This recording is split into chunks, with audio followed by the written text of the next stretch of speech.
Hello students, तो चलिए आज हम लोग शुरुआत करते हैं क्लास 9 के एक्सरसाइज 11.4 के क्वेश्चन नंबर 9 का, जो कि है 27 solid iron spheres each of radius r and surface area s are melted to form a sphere with surface area s dash. Find the radius r dash of the new sphere and ratio of s and s dash. तो इस question में हम लोगों को क्या बोला गया है कि हमारे पास 27 सॉलिड आयरन स्फीयर्स है, ठीक है, और उसके बाद इन 27 सॉलिड आयरन स्फीयर्स को हम लोग मेल्ट करा के एक बड़ा सा स्फीयर फॉर्म करने वाले हैं।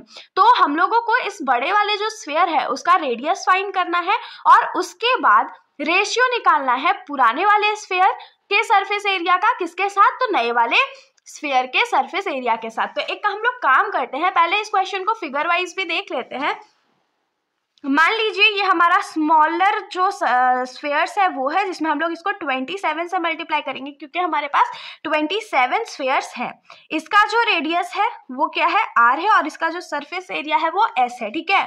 और उसके बाद इसको मेल्ट कराया जा रहा है और मेल्ट करा करके एक बड़ा स्फीयर बनाया जा रहा है जिसका रेडियस हम लोग क्या अज्यूम कर रहे हैं, r डैश, और सरफेस एरिया उसका क्या है, s डैश। यहाँ तक क्वेश्चन समझ में आया? तो बस हम लोगों को यही बताना है कि ये r डैश का वैल्यू कितना है। तो इसको करने के लिए हम लोग क्या करते हैं, जब भी मेल्टिंग का क्वेश्चन आएगा, चाहे जैसा भी क्वेश्चन हो, कभी भी बोल दिया जाए कि क्यूब को मेल्ट करके कौन बनाया जा रहा है, कौन को मेल्ट करके सिलेंडर बनाया जा रहा है, अगर मेल्टिंग का बात है तो वहां पर हम लोग हमेशा वॉल्यूम का ही यूज करते हैं। तो यहाँ पर भी हम लोग वॉल्यूम का यूज करेंगे। तो यहाँ पर हम लोग लिखेंगे फॉर स्मॉलर स्फीयर्स।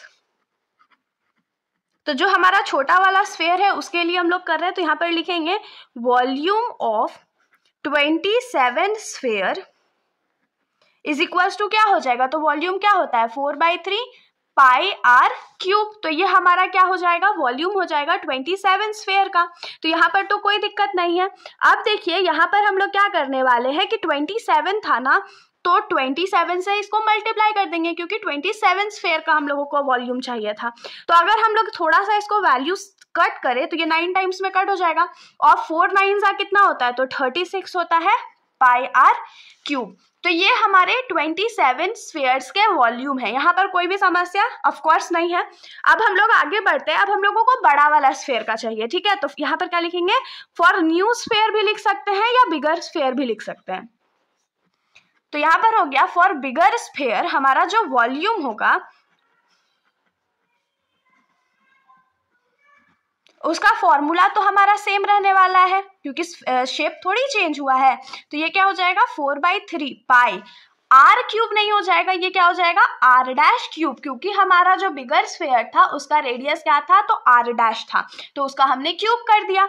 यहाँ तक कोई समस्या नहीं है। अब यहाँ पर हम लोग आ जाते हैं इस क्वेश्चन के पहले पार्ट को फाइंड करने के लिए। तो पहला में तो हम लोगों को रेडियस का वैल्यू फाइंड करना है। तो रेडियस का वैल्यू फाइंड करने के लिए हम लोग क्या लिखेंगे कि वॉल्यूम ऑफ बिगर स्फीयर जो होगा वो किसके बराबर होगा, तो वॉल्यूम ऑफ 27 स्मॉलर स्फीयर्स। अब आप लोगों के दिमाग में आ रहा होगा, अरे ये कहाँ का लॉजिक है, ये कैसे हो सकता है। तो देखिए, जब भी हम लोग, अगर मान लीजिए आपके पास एक चॉकलेट है, ठीक है, आप उस एक चॉकलेट को मेल्ट करा दो और उससे ढेर सारा चॉकलेट बना दो, तो नंबर चेंज हो जाता है। चॉकलेट अगर 10 ग्राम का था तो वो 10 ग्राम का ही रहेगा ना, चेंज तो नहीं हो जाएगा। उसी तरीके से यहाँ पर भी हुआ, 27 स्फीयर्स जो थे उसको मेल्ट करा करके बड़ा स्फीयर बनाया गया। तो बड़ा स्फीयर बनाने में सिर्फ शेप चेंज हुआ, उसका साइज चेंज हुआ, लेकिन उसका जो वॉल्यूम था वो चेंज नहीं हुआ। इसीलिए हमने यहाँ पर क्या लिखा कि वॉल्यूम ऑफ बिगर स्फीयर जो है वो वॉल्यूम ऑफ 27 स्मॉलर स्फीयर्स के बराबर होगा। अब हम लोग इसमें जो वैल्यूज अभी निकाले थे उसको पुट कर लेते हैं। जैसे कि वॉल्यूम ऑफ बिगर स्फीयर जो था वो हमने क्या निकाला था, 4/3 pi R dash cube is equals to volume of 27 smaller spheres हमने क्या निकाला था, तो 36 पाई आर क्यूब। तो आप देखिए पाई जो है वो लेफ्ट साइड में भी प्रेजेंट है, राइट साइड में भी प्रेजेंट है, तो उसको हमने कट कर दिया। अब यहाँ पर देखिए, अगर ये जो 4/3 है हम लोग उसको राइट साइड ले जाएं तो ये क्या हो जाएगा, यहाँ पर से आप लोग देख सकते हैं 3 लेफ्ट साइड में डिवाइड में था, तो राइट साइड जा करके वो मल्टीप्लाई हो जाएगा और 4 जो मल्टीप्लाई में था वो यहाँ करके डिवाइड हो जाएगा। इस दोनों को कट कर देंगे तो ये क्या हो जाएगा, 9 हो जाएगा। तो यहाँ से r डैश क्यूब का जो वैल्यू है वो हम लोग को क्या मिलेगा, 9 3 जा 27 और ये r क्यूब हो जाएगा। तो क्या हम लोगों को r डैश क्यूब का वैल्यू चाहिए था, नहीं, हम लोगों को तो r डैश का वैल्यू चाहिए था। तो ये जो इधर क्यूब है उसको राइट साइड भेजेंगे तो ये क्यूब रूट में चेंज हो जाएगा। तो ये क्यूब रूट चेंज हो गया। अब क्यूब रूट को सॉल्व करने के लिए ये क्या हो जाएगा, 27 किसका क्यूब होता है, तो 3 का होता है और r क्यूब था तो एक r बाहर आ गया। मतलब कि जो बड़ा वाला स्फीयर है वो उसका जो रेडियस है वो किसके बराबर है, तो 3 इंटू स्मॉलर स्फीयर का रेडियस के बराबर है। ये हमारा पहला रिलेशन निकल गया। अब जब हमने यहाँ तक निकाल लिया है तो सेकेंड वाला रिलेशन निकालना तो और भी सिंपल है। चलिए उसको भी हम लोग बना लेते हैं।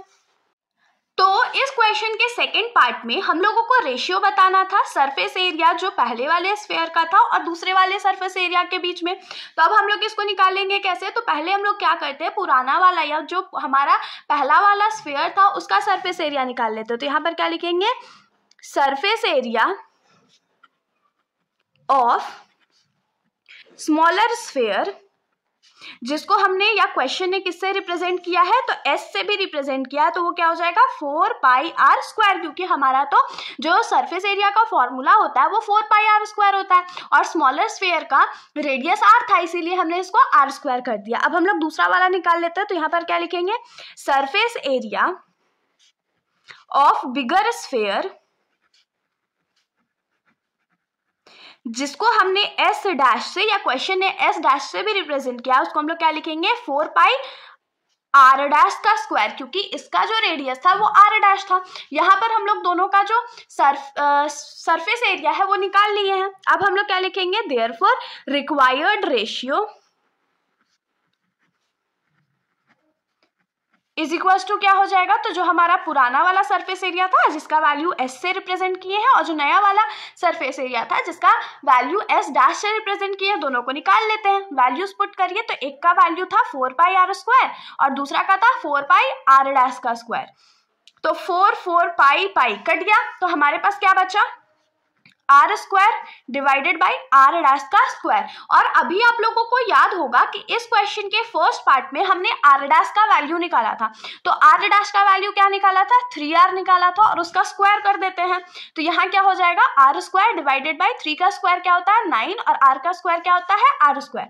तो r स्क्वायर कट गया तो यहाँ पर क्या बचा 1:9। तो अब हम लोग लिखेंगे कि hence the required ratio is 1:9 और यही तो हम लोगों को आंसर में चाहिए था। तो ये हमारा आंसर हो गया। तो इसके साथ हमारा ये जो सॉल्यूशन है यहीं पर खत्म हो जाता है। सॉल्यूशन अच्छा लगा तो चैनल को सब्सक्राइब करिएगा और वीडियो को लाइक करिएगा। Thank you.